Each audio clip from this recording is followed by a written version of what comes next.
को आजाद हुए 75 साल हो गए, लेकिन आज भी जम्मू कश्मीर का मसला हल नहीं हो सका।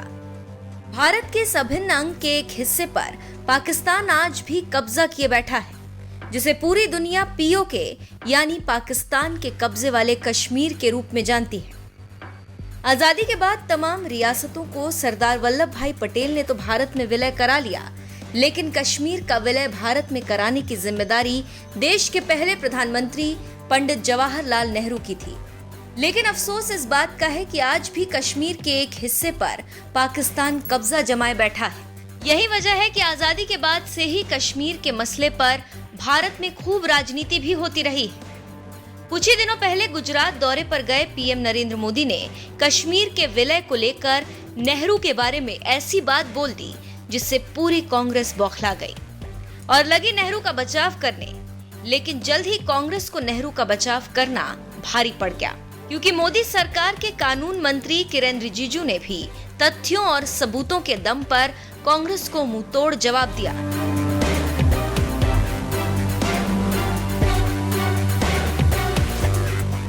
आजादी के बाद जूनागढ़, हैदराबाद जैसी कई रियासतों का भारत में विलय हुआ, लेकिन कश्मीर के बारे में कहा जाता है कि नेहरू की वजह से आज भी इसके एक हिस्से पर पाकिस्तान कब्जा जमाए बैठा है। यही वजह है कि बीजेपी कश्मीर को लेकर अक्सर आरोप लगाती रही है कि नेहरू की वजह से इस राज्य का मसला आज तक नहीं सुलझ सका। सोमवार को गुजरात दौरे पर गए पीएम मोदी ने यहां एक रैली में एक बार फिर कश्मीर का मसला उठाते हुए इशारों ही इशारों में नेहरू पर गंभीर आरोप लगा दिए और एक बयान में कहा, आजादी के बाद सरदार वल्लभ भाई पटेल ने तत्कालीन रियासतों के विलय के सभी मुद्दों को हल कर दिया था, लेकिन कश्मीर का जिम्मा एक अन्य व्यक्ति के पास था तथा वह अनसुलझा ही रह गया। पीएम मोदी ने नेहरू का नाम लेने की बजाय एक अन्य व्यक्ति कहा, लेकिन इसके बावजूद कांग्रेस बुरी तरह से बौखला गई, क्योंकि कांग्रेस जानती है ये एक अन्य व्यक्ति कोई और नहीं जवाहरलाल नेहरू ही थे, जिनके जिम्मे कश्मीर का विलय भारत में कराने की थी। लेकिन आज भी ये मुद्दा अनसुलझा ही रह गया।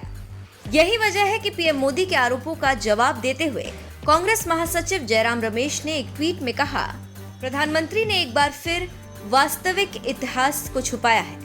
वो जम्मू कश्मीर को लेकर नेहरू की आलोचना करने के लिए निम्नलिखित तथ्यों की अनदेखी करते हैं। जयराम रमेश ने राजमोहन गांधी की एक पुस्तक का हवाला देते हुए दावा किया कि राजमोहन गांधी ने सरदार पटेल की जो जीवनी लिखी है उसमें ये सारे तथ्य हैं। जम्मू कश्मीर में पीएम के नए आदमी को भी ये पता है।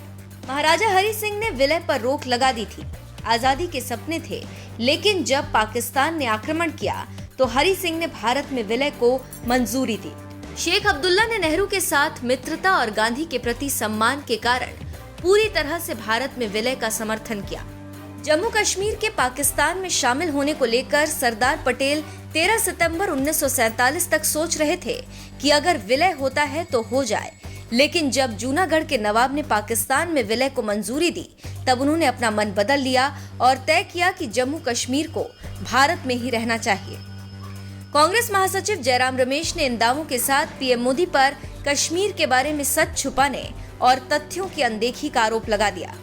इतना ही नहीं, उन्होंने महाराजा हरि सिंह पर ही विलय में देरी का आरोप लगा दिया, जिस पर बीजेपी ने भी जोरदार पलटवार किया। मोदी सरकार में कानून मंत्री की जिम्मेदारी संभाल रहे किरेन रिजिजू ने एक ट्वीट में कहा, जवाहरलाल नेहरू के संदिग्ध भूमिका का बचाव करने के लिए लंबे समय से कश्मीर के महाराजा हरि सिंह के बारे में ऐतिहासिक झूठ बोला जा रहा है। वो ऐतिहासिक झूठ ये है कि महाराजा हरि सिंह कश्मीर का भारत में विलय के मुद्दे पर घबराए हुए थे। जयराम रमेश का झूठ उजागर करने के लिए नेहरू के बयान को ही दोहराता हूं। केंद्रीय मंत्री किरेन रिजिजू ने दूसरे ट्वीट में लिखा कि नेहरू ने शेख अब्दुल्ला के साथ समझौते के बाद 24 जुलाई 1952 को लोकसभा को संबोधित किया था। नेहरू ने कहा था कि महाराजा हरि सिंह ने कश्मीर के भारत में विलय के लिए पहली बार उनसे जुलाई 1947 में बातचीत की थी, यानी स्वतंत्रता मिलने से एक महीने पहले। लेकिन नेहरू ने महाराजा की बातों की अनसुनी कर दी और उन्हें फटकार लगाई। रिजिजू ने एक ट्वीट में नेहरू के लोकसभा में दिए गए भाषण की कॉपी का स्क्रीनशॉट भी अटैच किया। इसमें लिखा है, जहां तक बात कश्मीर की है तो 15 अगस्त से भी पहले, जहां तक मुझे याद आ रहा है, जुलाई में ही हमारे पास उसको लेकर अनौपचारिक प्रस्ताव आया। हमने सलाह दी कि कई कारणों से जम्मू और कश्मीर स्टेट का विशेष स्थान है। नेहरू के वक्तव्यों पर गौर कीजिए तो पता चलता है कि महाराजा हरि सिंह ने नहीं, खुद नेहरू ने ही कश्मीर के भारत में विलय को टाला।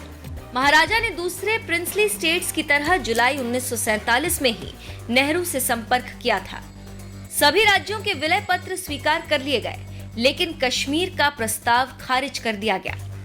किरेन रिजिजू जिस तरह से कांग्रेस को कश्मीर के मसले पर तथ्यों के साथ जवाब दे रहे थे, ऐसा लग रहा था कि वो पूरी तैयारी के साथ मैदान में उतरे। तभी तो उन्होंने 2 और स्क्रीनशॉट शेयर किए, जिनमें एक स्क्रीनशॉट के मुताबिक नेहरू ने लोकसभा में कश्मीर मसले पर कहा था, हमारे पास कश्मीर का अनौपचारिक प्रस्ताव आया तो हमने उसे सलाह दी कि नेशनल कॉन्फ्रेंस जैसे लोकप्रिय संगठनों और उनके नेताओं के साथ साथ महाराजा की सरकार के साथ भी हमारे संपर्क हैं। हमने दोनों को सलाह दी कि कश्मीर का मामला सबसे हटकर है और वहां जल्दबाजी करना ठीक नहीं होगा। हमने आम सिद्धांत बनाया कि खासकर कश्मीर के लोगों की राय ली जानी चाहिए। ये विभाजन और आजादी से पहले की बात थी।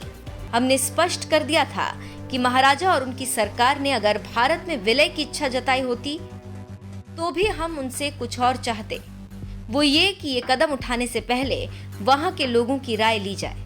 हम नहीं चाहते थे कि किसी चालाकी से कागज पर कुछ हासिल कर ले।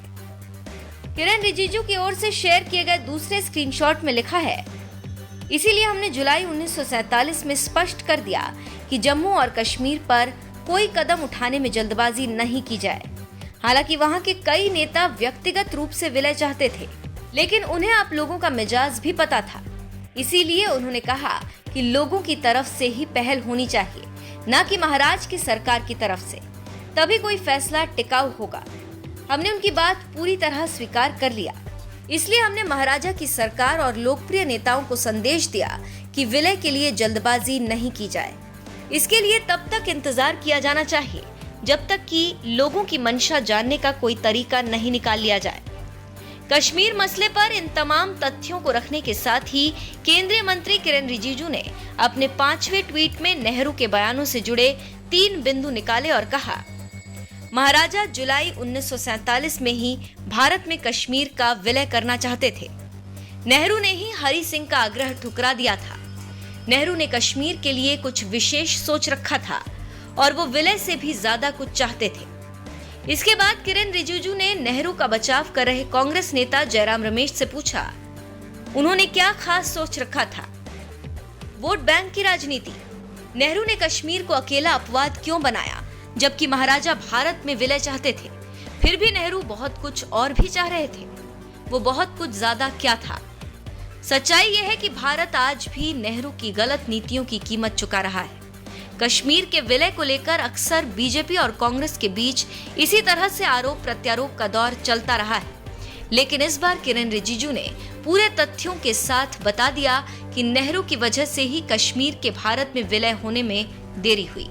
और हाँ, एक बात और बता दें कि इस वक्त कश्मीर का मसला इसलिए भी गरमाया हुआ है क्योंकि जल्द ही जम्मू कश्मीर में विधानसभा चुनाव होने वाले हैं और बीजेपी ने जम्मू कश्मीर के राजा रहे हरि सिंह के नाम पर पहले ही छुट्टी का ऐलान कर दिया और अब कश्मीर के भारत में विलय को लेकर कांग्रेस को घेरना शुरू कर दिया है।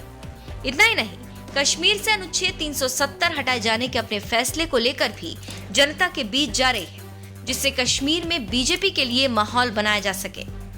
बहरहाल इन सियासी रणनीतियों के बीच जिस तरह से किरेन रिजिजू ने कश्मीर के मसले पर कांग्रेस की बखिया उधेड़ कर रख दी, इस पर आपका क्या कहना है? अपनी राय हमें कमेंट कर जरूर बताएं।